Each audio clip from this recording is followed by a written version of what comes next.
નમસ્કાર, આપ જોઈ રહ્યા છો સ્પાર્ક ટુડે ન્યૂઝ। વડાપ્રધાન નરેન્દ્ર મોદીના સફળ 12 વર્ષ પૂર્ણ થવા નિમિત્તે નડિયાદ ખાતે પ્રગતિ પથ યાત્રાનું આયોજન કરવામાં આવ્યું હતું। કેબિનેટ મંત્રી અને ખેડા જિલ્લા પ્રભારી મંત્રી રમણભાઈ સોલંકીની આગેવાનીમાં આ યાત્રાનું આયોજન કરવામાં આવ્યું હતું। જિલ્લાના વિકાસના વિવિધ ચિહ્નરૂપ પ્રોજેક્ટોની મુલાકાત લેવામાં આવી હતી। યાત્રામાં સરદાર પટેલ જન્મસ્થળ, જિલ્લા sports complex, Piplag 1, Uttarsanda bullet train station project અને પીજની કસ્તુરબા ગાંધી વિદ્યાલયની મુલાકાત લેવામાં આવી હતી।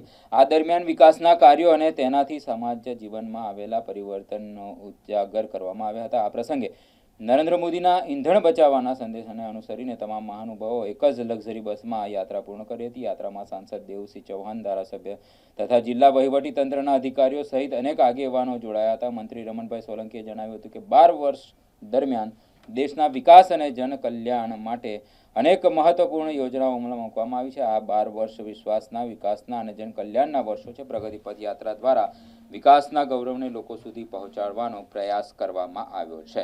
આજ સવારથી જ સરદાર સાહેબના ઘરે એમના નિવાસ સ્થાને મુલાકાત કરી, એમના આશીર્વાદ મેળવ્યા અને એમના જે વર્ષો પહેલા આઝાદી વખતે જે એમનું જે સપનું હતું કે આ દેશ કેવો હોઈ શકે, અને એમણે પોતાના હયાતી સમયમાં જેટલા કાર્યો કરવાના હતા બધા જ કર્યા, પણ જે તે વખતે એમના અધૂરા રહેલા કાર્યો જે પૂર્ણ નહોતા થયા એ આજે દેશના યશસ્વી વડાપ્રધાન આદરણીય નરેન્દ્રભાઈ મોદી સાહેબ કરી રહ્યા છે।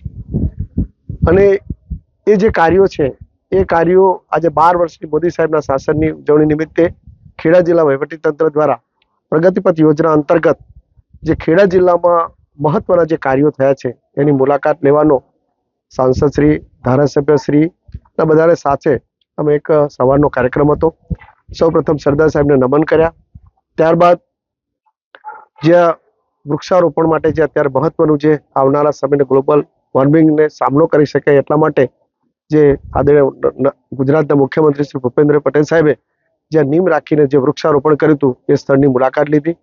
તેનાથી આગળ જઈને આજે આપણે બધાને ગૌરવ થાય અને આત્મનિર્ભર ભારતની જે કલ્પના સમાન આપણે જે બુલેટ ટ્રેનની આખી યોજના છે એનું બુલેટ ટ્રેનનું જે અહીંયા એનો સ્ટોપ બની રહ્યો છે બસ એનું એ સ્થળની મુલાકાત લીધી। બુલેટ ટ્રેનમાં આ વિસ્તારને કેટલો મોટો લાભ થશે અને ખૂબ મોટું જે આપણે કલ્પના વિશ્વ સ્તરીય જેની નોંધ લેવાય એ પ્રકારની જે કેન્દ્ર બની રહ્યું છે એની મુલાકાત લીધી અને આગામી સમયની અંદર આ જે એના દ્વારા જે આ વિસ્તારને ખૂબ મોટો લાભ થવાનો છે એની પણ ચર્ચા કરી।